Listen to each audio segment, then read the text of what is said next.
Okay, so this is the Vivo V30 5G. Fun fact, it's the first Vivo smartphone I've ever used. Anyway, the very first thing you'll notice with this smartphone is the ring light underneath the camera module. That light is called the Aura light. I believe it was first introduced with the V27, then we saw it on the V29, and now the V30. The only difference is now it's been redesigned. It's now bigger and square. We'll talk more about it when we get to the camera section. The V30 comes in 4 different colors. I got the green variant, which has this glittering effect when under the sun. Looks nice. This phone is pretty sleek. It's thin and lightweight, the display is curved, the rear is too, which makes it very comfortable to hold. I also like the fact that the back is made of glass, so it does give the V30 this premium feel to it. It also has an IP54 rating. Just like the V29, this has an optical under-display fingerprint sensor. So we get a regular power button here. Above it is the volume up and down button. The buttons are thin, but very clicky. On the top you find one of 2 mics, the other is at the bottom. To the left of the mic is the SIM card tray. The tray houses 2 nano SIMs, so no SD card on this phone. Then there's the USB-C port and the only speaker on this phone. The phone does have an audio booster mode, so the one speaker, surprisingly, is pretty loud. So like I said earlier, the V30 has a curved screen.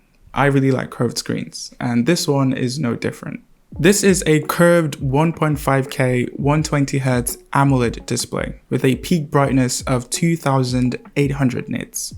In the settings app, they let you choose the resolution you want to go with, so if perhaps you want to extend your battery life, you can switch to 1080p. I wouldn't be doing that though. As expected, it's a good looking display. Detail-wise, color-wise, I watched YouTube videos, I watched Netflix, 0 complaints. And then when I was scrolling and just using the phone as normal, it was very smooth and responsive, thanks to the higher refresh rate. But again, if you do want to save battery, you can go back in the settings and go from 120Hz to 60Hz. I would not be doing that. One of the things I was excited to check out was the software experience. Again, because I haven't used a Vivo smartphone before, I wanted to see what it was like. This is running FunTouch OS 14 on top of Android 14. It looks a lot like stock Android, which I'm a huge fan of. It's also really customizable. First, we have wallpapers. We have a couple different options: kinetic wallpapers, static wallpapers, live wallpapers. You have options. I was also happy to see that Material U was implemented here.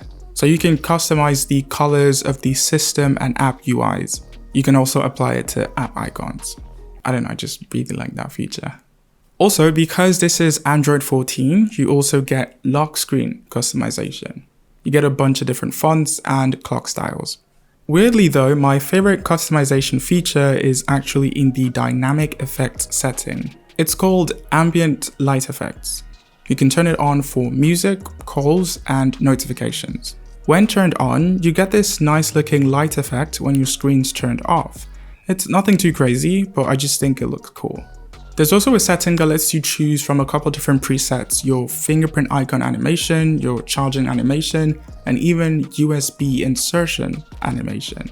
There's a lot of stuff to check out. But you know what? I think it's time we talk about the cameras. There are 3 cameras on this phone, 2 on the rear and 1 in front. All 3 cameras are 50 megapixel sensors, which I actually think is cool.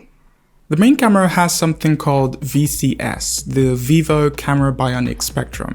It's basically a technology that is meant to enhance color accuracy and closely resemble the human eye. And I can tell you, it works. I'm really impressed with the photo quality of the V30, especially portrait mode.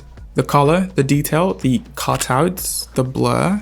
Portrait mode is easily my favorite mode to shoot in. Then there's the 50 megapixel ultra-wide camera, the more fun camera. That too is really good. It's great that it's 50 megapixels just like the main camera, and also that the colors match that of the main camera. So basically you can expect just as good photos with the ultra-wide camera. I'm not much of a selfie taker, but the few selfies I took were, in my opinion, just as good. Color accuracy and detail were what stood out for me. So it's safe to say all 3 cameras are really, solid. One thing to note though is that by default there are filters turned on, which in my opinion mess with the quality. So you might want to first turn those filters off, unless you like them. Okay, so what about nighttime photos? I took a couple pictures at night with the V30 and they came out nice. There's a bit of grain, but that's expected. Overall, pretty good. Then there's the Aura light. In simple terms, it's a flash, but better. It's 19 times larger and 50 times softer than your regular flash. I also like that you can change the color temperature. You can change it manually or let the phone do it automatically. It's definitely an interesting and also useful feature. I mean, when you compare photos taken without the Aura light and with the Aura light, you can clearly see how useful it is. I can see people using this when they go out to restaurants at night. The V30 can shoot videos up to 4K 30 FPS with standard stabilization, but if you want ultra stabilization, you would have to switch to 1080p. The camera system is definitely impressive.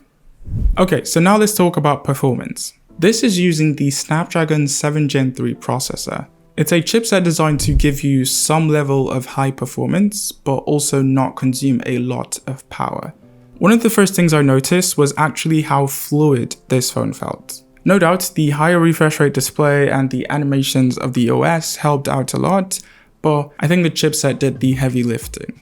Another thing that definitely helped is the 12 gigs of RAM it comes with.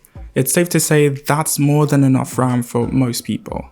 But for some reason, if that's not enough, the V30 has the extended RAM feature, which is turned on by default, by the way. It gives you an extra 12 gigs of virtual RAM, but it would take some of your storage space. I personally think 12 gigs is enough, and most people would rather have more storage than more RAM that they don't really need. So you can turn it off if you're one of those people. By the way, this phone comes with 256 gigs of storage, and depending on who you are, that's a lot of storage. The phone also didn't have any overheating issues. I played Asphalt 9 for 30 minutes straight, and at most it got warm. So it's safe to say we're getting what they promised. The last thing to talk about then would be battery life. For me, it's been lasting the whole day, and you would expect that because this comes with a big 5000 mAh battery. What's impressive though is how they managed to fit that big battery in such a slim body. Back to that Asphalt 9 I told you I played, in 30 minutes I only lost 4% of the battery. So you can expect 8 to 9 hours of screen on time when you're gaming. And then when you're doing more simpler tasks like watching YouTube videos, scrolling on social media, you should be getting much higher screen on times. Battery life is very solid. And then for charging, this supports up to 80 watts of wired charging. And according to Vivo, it should go from 0 to 100% in 48 minutes. Vivo also says it has doubled the battery lifespan of the V30. So after 4 years or 1600 charge-discharge cycles, the battery capacity would remain above 80%. Clearly, there are a ton of cool and impressive things about the V30. From the 1.5K 120Hz AMOLED display, to the impressive camera system and the Aura light, to the powerful and efficient Snapdragon processor, to the 80 watts of wired fast charging, there's a lot of stuff to like. At the time of recording this video, I don't know the actual price of the V30, but as soon as I do, I would leave it pinned in the comments. But yeah, that's the Vivo V30.